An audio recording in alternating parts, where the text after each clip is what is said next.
हम दुनिया नई बनाएंगे। तो क्या ये जो अभी दुनिया दिख रही है इसी को नई बना देना है या फिर पूरे नए सिरे से नई बनेगी? यही मकान रहेंगे, कलर हो जाएगा इस पे, ऐसा सब कुछ बदल जाएगा। तो सब कुछ बदलने से पहले यहाँ परिवर्तन के लिए कुछ महाभारत लड़ाई भी चाहिए।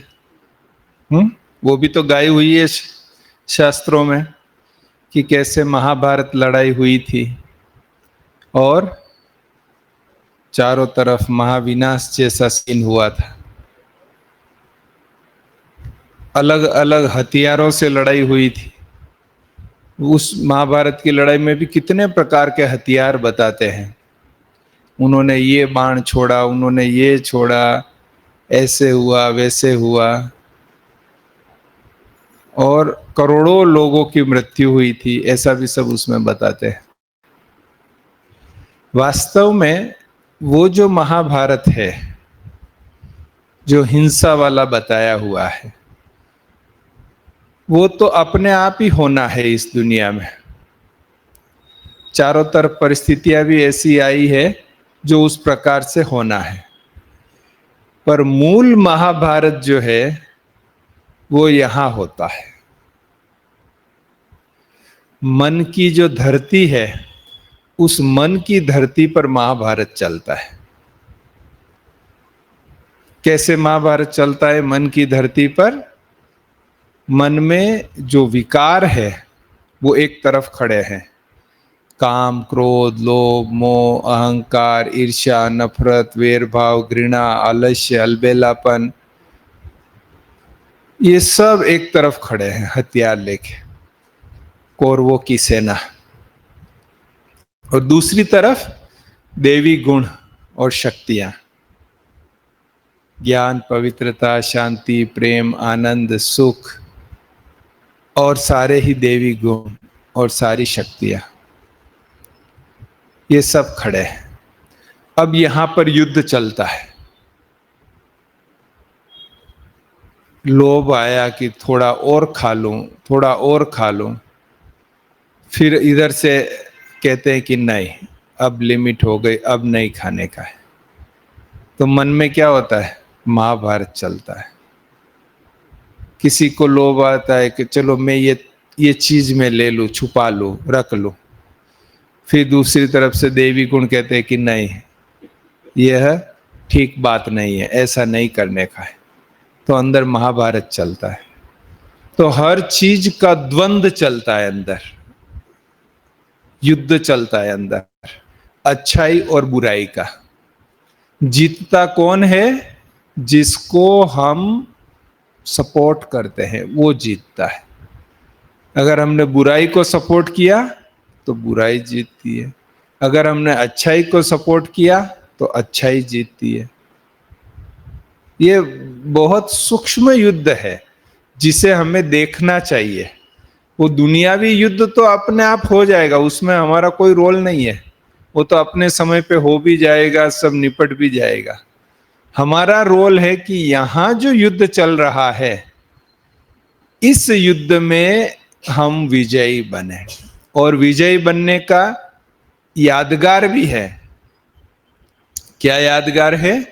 कि जिसके साथ श्री भगवान है विजय उसकी तरफ है। जब कहते हैं कि महाभारत का युद्ध की घोषणा हो चुकी थी, सब अपनी अपनी सेनाएं तैयार कर रहे थे, तो पांडवों की ओर से अर्जुन और कौरवों की ओर से दुर्योधन वो कृष्ण की सहायता मांगने के लिए गए युद्ध में। तो सवेरे सवेरे पहुंच गए, कृष्ण विश्राम कर रहे थे। तो दुर्योधन ने कहा, सोचा कि मैं तो महाराजा हूं, तो वो कृष्ण के सिर की तरफ जाके बैठ गए। और अर्जुन ने कहा, मैं तो सखा हूं, दास हूं, वो पैर की तरफ जाके बैठ गए। जब कृष्ण की आंख खुली तो उन्होंने सबसी तरफ ऐसे देखा तो सामने अर्जुन दिखाई दिया। तो कहा कि अच्छा अर्जुन, क्या बात है, आज आए हो सुबह सुबह? तो पीछे से दुर्योधन बोला, मैं भी आया हूं। तो क्या अच्छा तुम भी आए हो? ऐसे देखा कृष्ण ने, अच्छा तुम भी आए हो, बताओ कैसे आना हुआ? तो कि इस युद्ध में हमें आपकी मदद चाहिए, दोनों ने बोला। कृष्ण ने बोला, अच्छा ठीक है, मैंने पहले अर्जुन को देखा, तो पहले अर्जुन बतावे कि उसको क्या चाहिए। दुर्योधन बोले, नहीं पहले मैं आया था।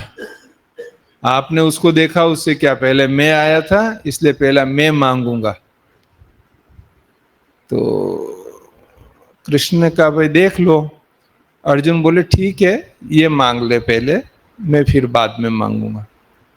तो दुर्योधन ने मांगा कि मुझे आपकी अक्षौहिणी सेना चाहिए जो मेरी तरफ से लड़े।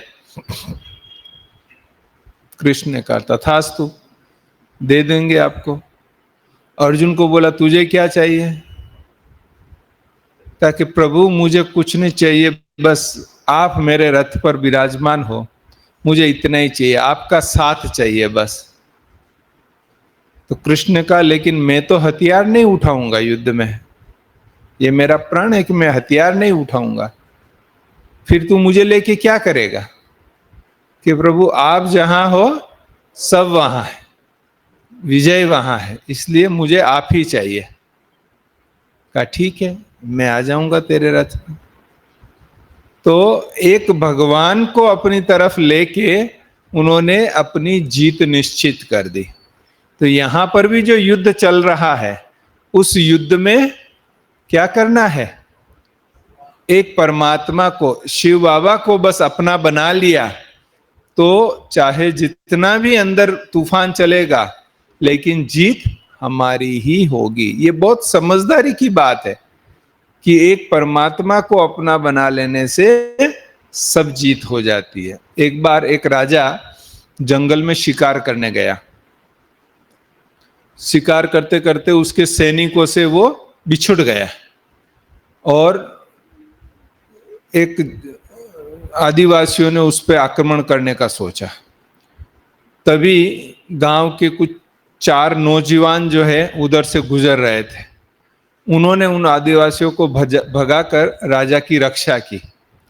राजा उन चारों को लेके अपने दरबार में आया और भरी दरबार के बीच में कहा कि मैं तुम चारों से बहुत प्रसन्न हूं क्योंकि तुमने मेरी जान बचाई है। तुम मांगो, जो मांगोगे मैं सब दूंगा तुमको, तुम मांगो। तो एक ने कहा, पहले को पूछा कि तू मांग भाई, तू क्या मांगता है? उसने कहा कि प्रभु मेरा बहुत गरीब गरीब परिवार है, मेरे को थोड़ा अगर कुछ धन संपत्ति मिल जाए, मेरा मकान नया बन जाए तो सुखी हो जाएंगे हम जीवन भर, आपको दुआ देंगे। तो राजा ने वो उसके दरबार कोषाध्यक्ष को कहा कि इसके मकान नया बना दो, उसको धन धान्य से संपूर्ण कर दो। फिर दूसरे को पूछा कि भाई तेरी क्या इच्छा है, बोल। उसने कहा प्रभु मेरी शादी की उम्र हो गई है लेकिन कोई लड़की नहीं दे रहा है, अगर आप मेरी शादी करवा दें तो बहुत अच्छा है। तो राजा ने कहा चलो भाई इसके लिए अच्छी लड़की ढूंढ के शादी करा दो। वो हो गया। तीसरे को बोला तेरी क्या इच्छा है? तो कि महाराज मेरा जो है गांव में जाने का रास्ता बहुत कच्चा है, लोग बहुत परेशान हो जाते हैं, मानसून में रोड खराब हो जाता है पूरा, लोग जा नहीं सकते हैं, सारे गांव वाले परेशान हैं, आप हमारी वो रोड अच्छी करा दो तो बहुत बढ़िया। तो राजा ने कहा चलो इसकी रोड बहुत अच्छी करा लो। चौथे को बोला बोल तू क्या मांगता है? बोले नहीं प्रभु मुझे कुछ नहीं चाहिए। राजा ने कहा नहीं तेरे को कुछ तो मांगना ही पड़ेगा, तूने मेरी जान बचाई है। बोले बस आपकी जान बच गई, इसमें ही हमारा सब कुछ आ गया है। बोले नहीं फिर भी कुछ मांग, तेरे को कुछ तो मांगना पड़ेगा, तो कुछ तो मांग। तो कहा अच्छा प्रभु अगर आपकी इतनी ही इच्छा है महाराज देने की, मैं और कुछ नहीं मांगता हूं, आप साल में 1 महीना मेरे घर आके रहो बस, और कुछ नहीं चाहिए मुझे, केवल 1 महीना मेरे घर आके रहो। राजा ने कहा अच्छा ठीक है भाई, रहेंगे। अब जिस घर में राजा रहने जाने वाला हो उसका घर कैसा होगा?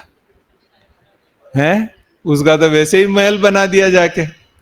अच्छा, अब राजा की खातिरी करना है उसका, तो राजकुमारी से उसकी शादी कराई कि भाई घर संभालना, मैं आऊंगा 1 महीने के लिए। फिर वहां जाने का रास्ता कैसा होगा? राजमहल राजपथ हो बन गया पूरा। तो देखो, एक राजा को मांग के उसने सब कुछ ले लिया। तो हमें समझदारी ये है कि दुनिया में बहुत दौलत है अभी, इतनी गाड़ियां, इतने बंगले, इतनी सुख सुविधा, इतनी सब कुछ है, जिसमें ही उलझ के रह जाते हैं। लेकिन अगर हमने एक परमात्मा को मांग लिया, एक परमात्मा का साथ ले लिया, तो सब कुछ इतना मिलेगा जिसकी हमको कल्पना भी नहीं है, इतना सब कुछ मिलेगा। तो ये समझदारी की बात है जो इस महाभारत लड़ाई में, जो बाहर हो रही है उसमें कुछ नहीं करना है, लेकिन जो यहां हो रही है उसमें हम परमात्मा का साथ लेके विजयी बन जाए। ओम शांति। एक कदम, बस एक कदम, एक कदम, बस एक कदम,